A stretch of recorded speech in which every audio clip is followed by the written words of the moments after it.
Today we are talking about what is called displacement and total distance.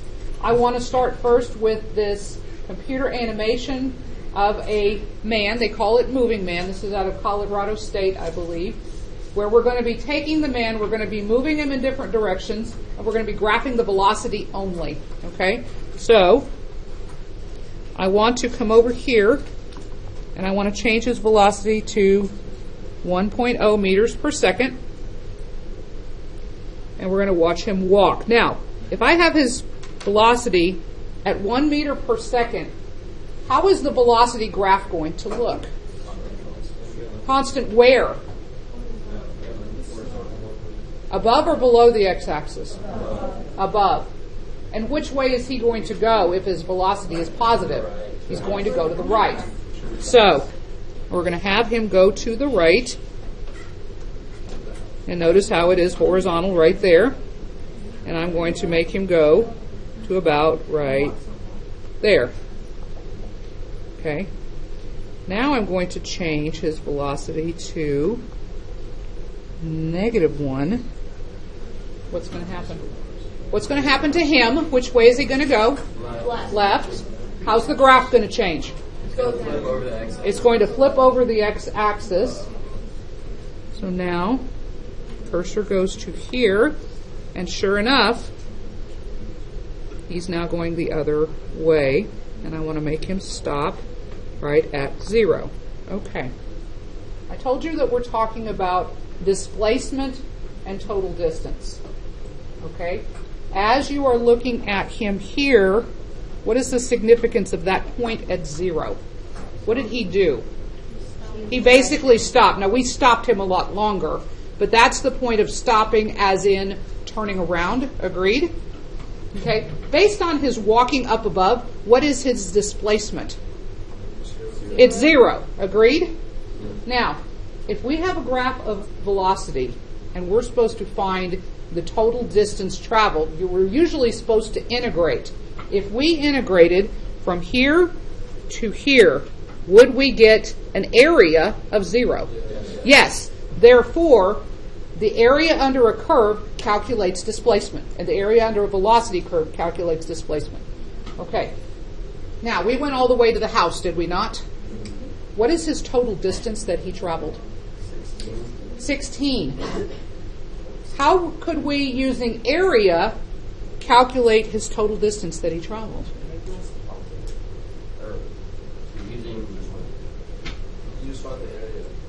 Well, the thing is, though, this area will come out positive and this area will come out negative. Absolute value, exactly. So, the whole key to this lesson is that when you're calculating, using calculus, the displacement, you're going to integrate straight across, because the positive direction and the negative direction will cancel each other out based on the area. But when you're dealing with total distance, you have to incorporate absolute value, because the absolute value will take this negative area, flip it over, and make it positive area. Does that make sense to everybody? Okay. So, thank you very much for the use of your computer. Isabel? Yes. Is this on the test next week? Yes, this is possibly on the test next week. Tyler, turn the lights on, please, sir. Because this is a little too dark. All right. Give it a chance to adjust. Now we go to notes. This is displacement and total distance. Now, the problems that you're going to be doing on the worksheet, some of them do have pictures where you just calculate the area above, calculate the area below, or possibly make it all a positive area.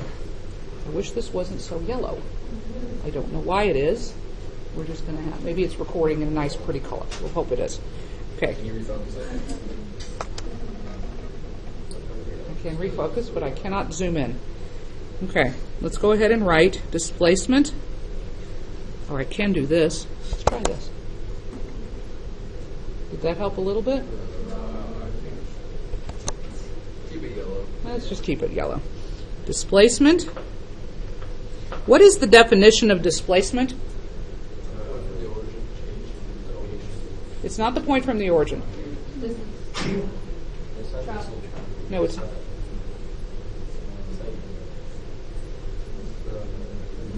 It's the change in X. Change in, Change in X. That's good. I haven't quite heard what I want to hear. Distance traveled from point to point. Okay, that's a little bit closer. it's like How far an object is from where? From where it started. Because if it didn't start at, when you say point of origin, origin sounds like 0, 0. It doesn't always start at 0. From where it started. It started. How far an object is from where it started. And total distance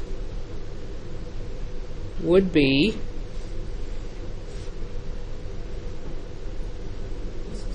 how far an object has traveled. Correct.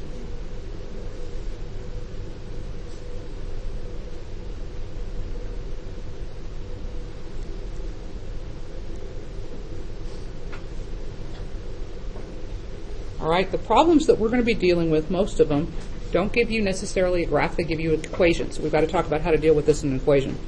The velocity of an object is defined to be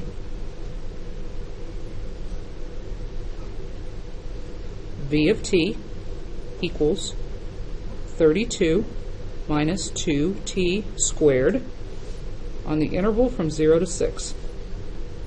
And v is measured in feet per second. That's the unfortunate thing.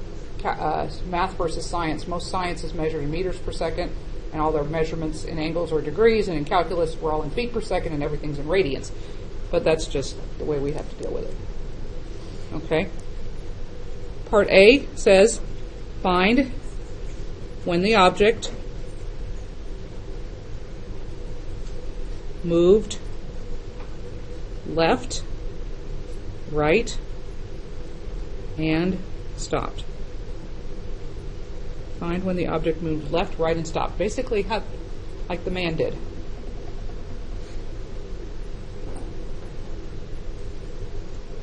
Okay.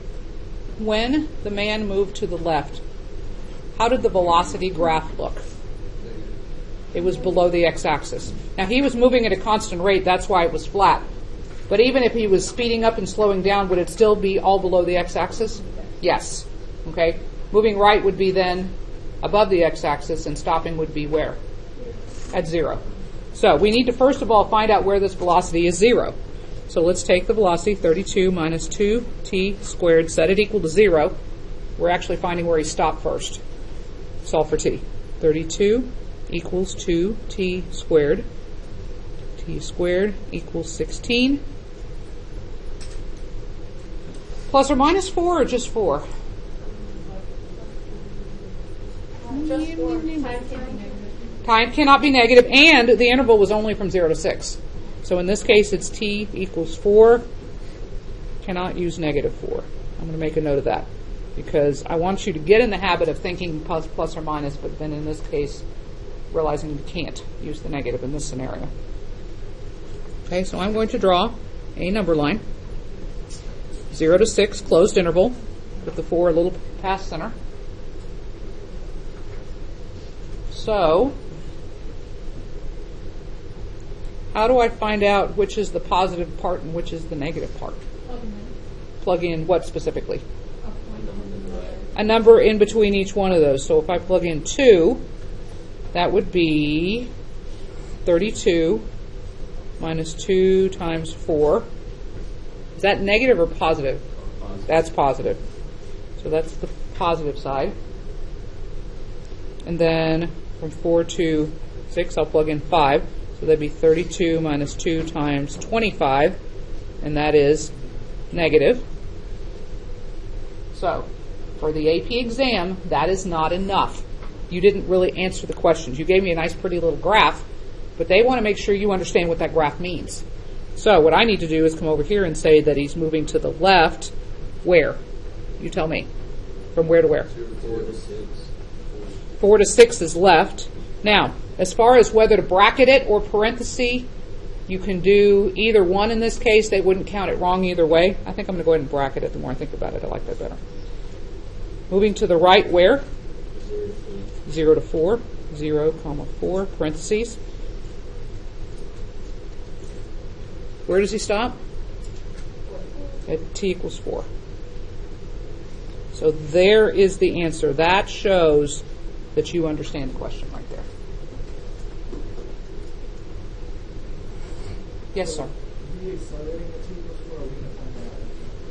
Because if he's stopping, his velocity is 0.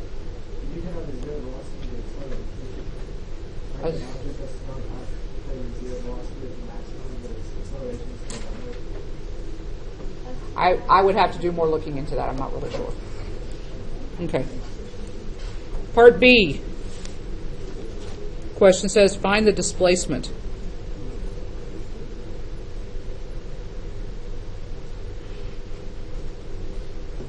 Find the displacement. Now, when we were thinking back to that computer picture, would we have to do absolute value here, or would we do just a straight integral? We're going to do a straight integral because we want to have the moving left come out as a negative area. So this one would be the integral from 0 to 6 of 32 minus 2t squared dt. We're going to do this one by hand because it's been a while. It's not that hard. Can you not just find the antiderivative of that? That's what I'm going to do. Yeah, but do you have to put the integral, or can you just like... No, because you're putting in values of 0 to 6. An antiderivative, by definition, is an equation, not a number. And since we're talking about displacement, which is a numeric answer, we've got to have the integral. It does have to be the integral. So in this case, what is the antiderivative of 32? 32t minus, break down the 2, parentheses, 1/3 t to the third, back bracket 0 to 6. So this would be 32 times 6 minus 2/3 6 to the third, plugging in 6 for both of the t's, minus, parentheses. Now, if you look at it and you see it's going to be 0, you still have to write down the 0 to show that you knew that.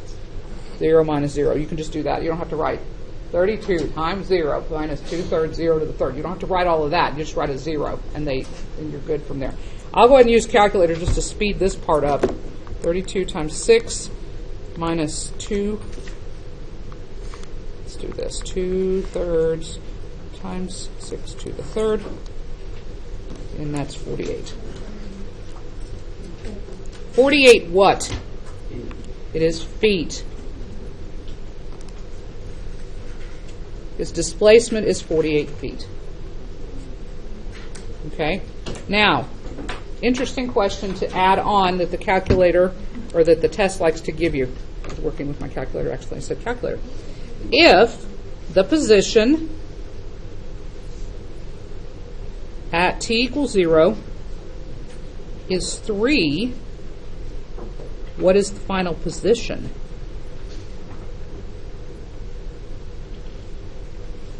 If the position at t equals 0 is 3, what is the final position?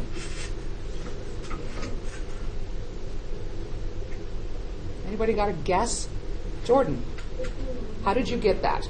Because the displacement is from where you started, and if it's positive, you would add 48 and 3, but if it was negative, you would subtract 48. Very good. You just answered another question I was going to pose to the class. Can displacement be negative? Yes. Yes, because displacement is determining where you are in relationship to where you started. If I had a displacement of negative 48, that means that I'm 48 after where I started. So if your position for starting was 3, you are now at 51, so 3 plus the 48 from where you started would be 51 feet.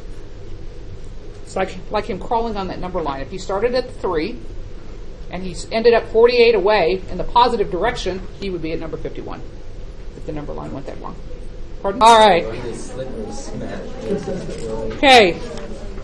Last part, part C. Part C says find the total distance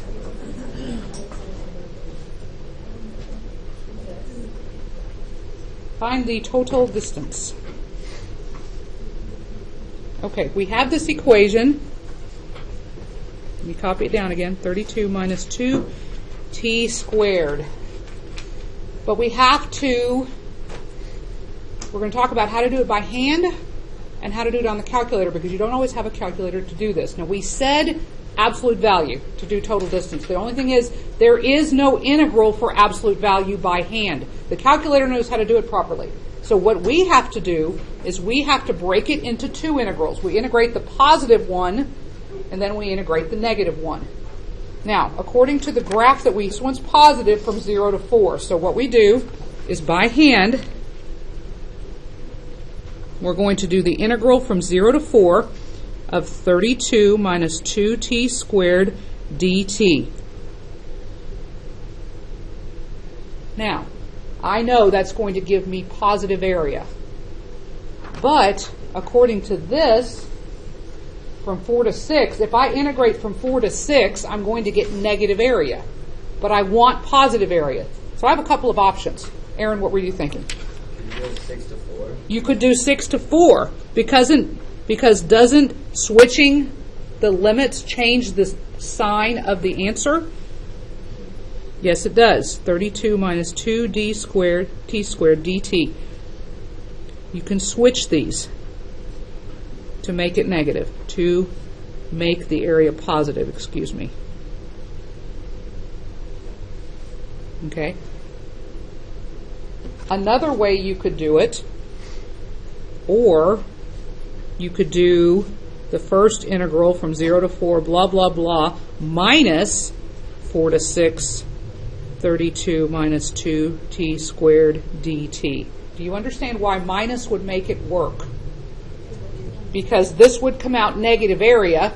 That double negative would turn it positive. Are you following what I'm saying? So whichever way you like, you can either write it with a plus and switch the limits, or you can write it with a minus. So you just basically, anytime you're going to have negative area, you can put a negative in front of it, turn it positive. Okay? So you must break it apart into separate integrals if you're doing it by hand. If you're doing it on the calculator can do it for you. You're just going to do the integral from 0 to value of 32 minus 2t squared dt. And let's talk about where absolute value is, because we haven't done it in a while. Absolute value is in a couple of places. There's a couple ways to get there. On the 84 calculator, I'm back in this mode. I'm going to go ahead and push Math 9 to get the integral. 0 to 6.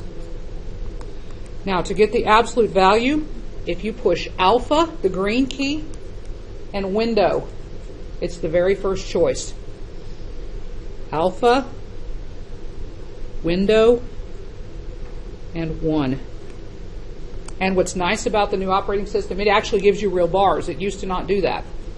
And then you just type in the 32 minus 2x squared dx. Enter. Okay. Are any of you using 83 calculators in here right now? Okay. Let me show you what to do there. Got to switch over. That alpha window 1 does not work on the 83s. It'll work on mine because I'm an 84 pretending to be an 83. So I'll show you how you do yours. You do the Math 9, and then you push the following. You push second, 0, and enter. That is the fastest way to get it. Second, 0, enter. Because it's second 0 is the list of every function that the calculator does. Absolute value happens to be the first one. So second 0, enter.